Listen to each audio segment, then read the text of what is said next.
Hey, what's up guys? Welcome back to my channel, the place to be for entrepreneurs who want to build a team so they can experience both success in their business and a life outside of business. Today we're going to be talking about some of my favorite tools for team communication. Team communication is so important for so many different reasons. A lot of us feel like our team isn't working the way that it's supposed to. Maybe we feel like our team members aren't doing the best that they could, when in reality, a lot of that boils down to communication. And we as the CEO, we set the tone and the pace for what communication looks like. So I want to introduce you to some of my favorite tools that make team communication so much easier. Now, my very first one is Slack. So you may have heard of it, you may already be using it, but I want to talk about how many amazing features Slack has for team communication. So first of all, Slack is basically like an instant messenger app, but for work communication.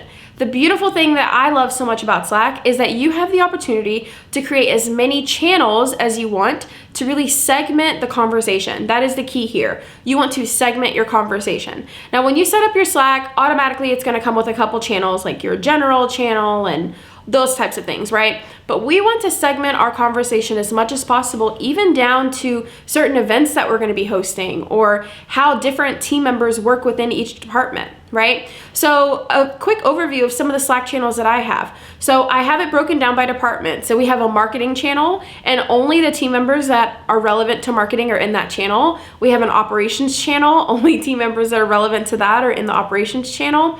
But then we also break it down by our different offers, right? So Grindaholics Anonymous is my signature group coaching program. We have a channel for that. That is where we get notifications about new members, new people that are signing up for events within the program, where we get notifications about people that may have failed a payment if that were to ever happen. And we only have conversation about the program in that channel.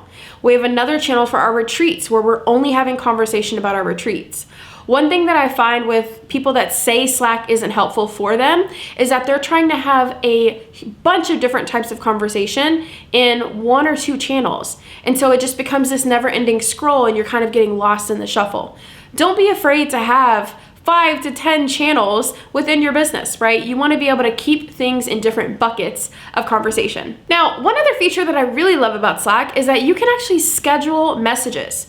So, sometimes you may get an idea in the middle of the night. You may remember something that you wanted to tell a team member, but it's already 7 p.m. and you don't want to bother them outside of work hours.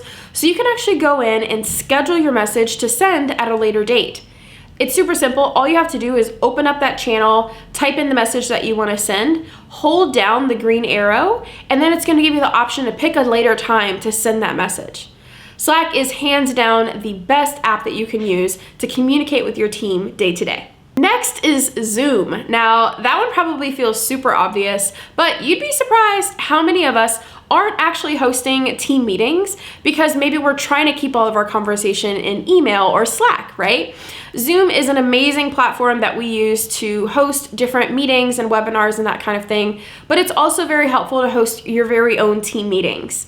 We like to have all of our meetings at the same Zoom link each and every week so that it's super easy for everyone to access and they can use it, even when maybe I'm not a part of the meeting, but they can use that same link. But then we also like to use it to record our meetings, should that be necessary. So let's say you're having your big Q3 marketing meeting and you're mapping out all of your initiatives for the month. That may be a good time to record this meeting so that you can house it in a library, maybe in a Google Drive somewhere, to be able to access it at a later date. A lot of times you get out of the meeting, a couple days later, you're like, what was that thing we talked about? And maybe no one wrote it down on the agenda. Maybe it kind of snuck through the cracks. So having that recording is super beneficial as well. My next tool that I swear by is Loom, not to be confused with Zoom, because Zoom and Loom kind of rhyme, but Loom is a platform that you can use to essentially screen record your computer screen and do live walkthroughs of different things that you may be either struggling with or wanting to show and express to your team.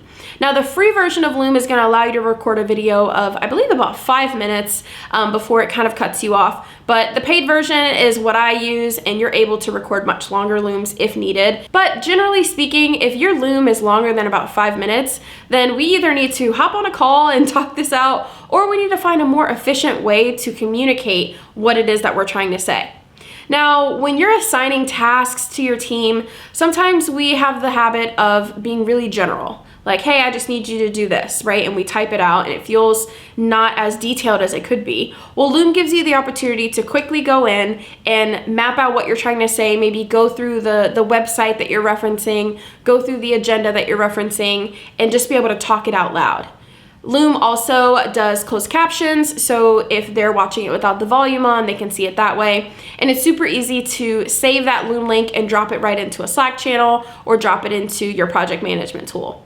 Loom also integrates with a lot of the communication tools that I'm mentioning here in this video, so it makes it really easy for all of those things to kind of work together. Now, finally, I want to talk about ClickUp. ClickUp is just a lifesaver. You may have heard of it. It is a project management tool, kind of in the same family as your Asana, your Trello, Monday.com, Basecamp, but ClickUp is like the beast of all beasts. It can truly do almost anything that you need it to, and they're always rolling out new things. Their newest rollout that excited me the most is their whiteboard feature. So if you are using any systems to create flowcharts like Miro or Whimsical, you can now do that directly through ClickUp, which is awesome. But in short, ClickUp is a project management tool that you can use to manage all tasks and big picture things within the business. So one major mistake that people make with their teams is that they're trying to manage tasks by simply saying in Slack, hey, I need you to do this, can you do this? And what happens is the things kind of start to get lost. But ClickUp allows you to keep all of your tasks in one place, and you can communicate with them through that directly. So we're gonna go into ClickUp in detail in another video, but just to give you a high-level overview of some of the amazing features, you can create tasks, assign them to team members, assign due dates, you can create subtasks, you can communicate with your team through those different tasks. They have a chat feature within each task. You can create shared documents similar to like a Google Drive, and you can link different tasks directly into the documents. It just allows you to keep everything in one place. Now, one very important distinction that I want to make is that ClickUp and Slack can get a little murky. Like it can get a little confusing of where to keep what. My general rule of thumb is that any communication in relation to the task should happen within that task, and then any other general conversation about a bigger picture project or topic should take place in Slack. Not to confuse the two, right? Because when we have too much conversation within different tasks, things can get lost and it can get a little confusing. So you want to have that definite separation. So there you have it. Those are my top 4 tools for team communication. So we have Slack, Zoom, Loom, and ClickUp. I would love to know in the comments more about what some of your favorite team communication tools are. And if you enjoyed this video, please make sure to like, comment, and subscribe, and I'll see you in the next one.